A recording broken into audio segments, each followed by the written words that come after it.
दिवस एप्रिल मेचे म्हणजे उन्हाळ्याचे आहेत, मात्र पुण्यामध्ये जोरदार पाऊस सुरू झालाय। हवामान खात्यानं याच संदर्भातला अंदाज काही दिवसांपूर्वी व्यक्त केला होता। 3 एप्रिल पर्यंत महाराष्ट्रातल्या अनेक भागांना जोरदार पावसाचा इशारा दिला होता। दरम्यान पुण्यात झालेल्या जोरदार पावसानं काय अवस्था तिथल्या रस्त्यांची केली आहे ते पाहून तुम्हाला धक्का बसू शकतो। कारण हे दिवस एप्रिलचे आहेत आणि एप्रिलच्या दिवसांमध्येच पुण्यामध्ये झालेल्या पावसानं चक्क तिथे रस्ते तुंबलेले आहेत। कल्पना करा की ही परिस्थिती जून महिन्यात जुलै महिन्यामध्ये किती भयंकर वातावरण तयार करू शकते, काय भयंकर स्वरूप धारण करू शकते।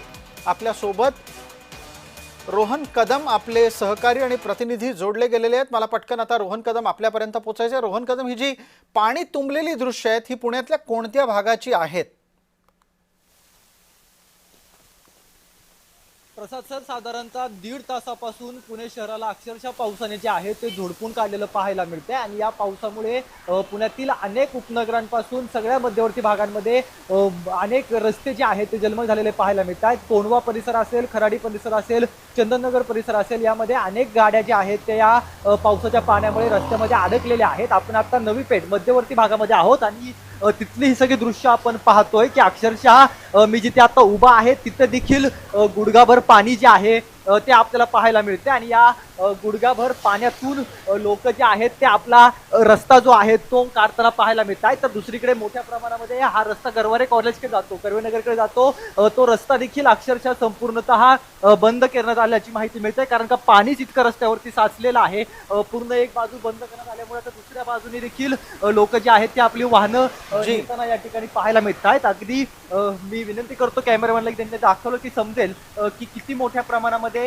ही संपूर्ण चित्र आहे। कारण का अगदी गुडघाभर पाण्यातून वाट जी आहे ती सध्याच्या घडीला लोकांना काढायला लागते आणि सगळे नागरिक जे आहेत ते पुणेकर, कारण का सकाळ दुपारपर्यंत मोठ्या प्रमाणामध्ये ऊन पडलेलं होतं। अगदी 15 ते 20 मिनिटांमध्ये संपूर्ण ठिकाणी जी आहे ती अचानक पद्धतीने पावसाने जे आहे तो जोर धरला। हे दृश्य पाहतोय की गुडघाभर पाण्यामध्ये रोहन आहे आणि या घडीला आपण ज्या भागात आहात त्या अनुषंगाने आपण ही सर्वगळी बातमीदारी करत आहात। पण याच प्रकारची स्थिती पुण्यातल्या अजून कुठल्या कुठल्या भागामध्ये झालेली आहे आणि तुम्हाला त्या अनुषंगाने सांगता येईल का की अशा प्रकारचा पाऊस आणखी किती दिवस होऊ शकतो? कारण 3 एप्रिल पर्यंतच्या अनुषंगाने हवामान खात्याने एक अंदाज व्यक्त केलेला होता। तर आज 2 एप्रिल आहे, 2 आणि 3 एप्रिल दोन्ही दिवस अशाच पद्धतीचा पाऊस पुण्यात होण्याची शक्यता आहे का?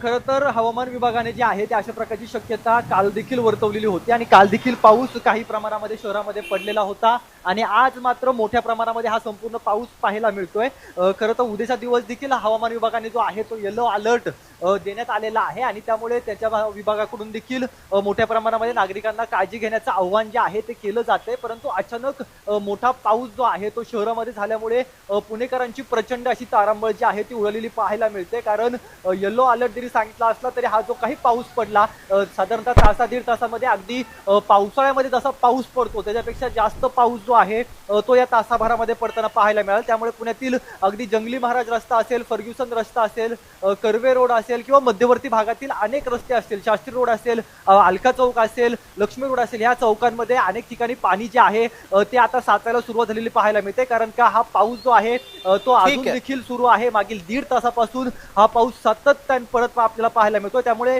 अनेक रस्त्यांवरती पाणी साचलेलं आहे, अनेक गाड्या ज्या आहेत त्या या पावसामुळे अडकून पडलेल्या पाहायला मिळत आहेत। प्रसाद सर, धन्यवाद रोहन या सगळ्या तपशिलाच्यासाठी। दरम्यान पुणेकरांच्यासाठी काळजी करणारी ही परिस्थिती याचसाठी आहे कारण अत्यंत अचानक आलेल्या या पावसानं पुणेकरांची तारांबळ उडालेली आहे। जोरदार वाऱ्यासह पुण्यामध्ये पाऊस कोसळतोय, अनेक ठिकाणी पाणी तुंबले। कल्पना करा ही परिस्थिती जर समजा जून आणि जुलैमध्ये असती तर याची तीव्रता किती वाढली असती।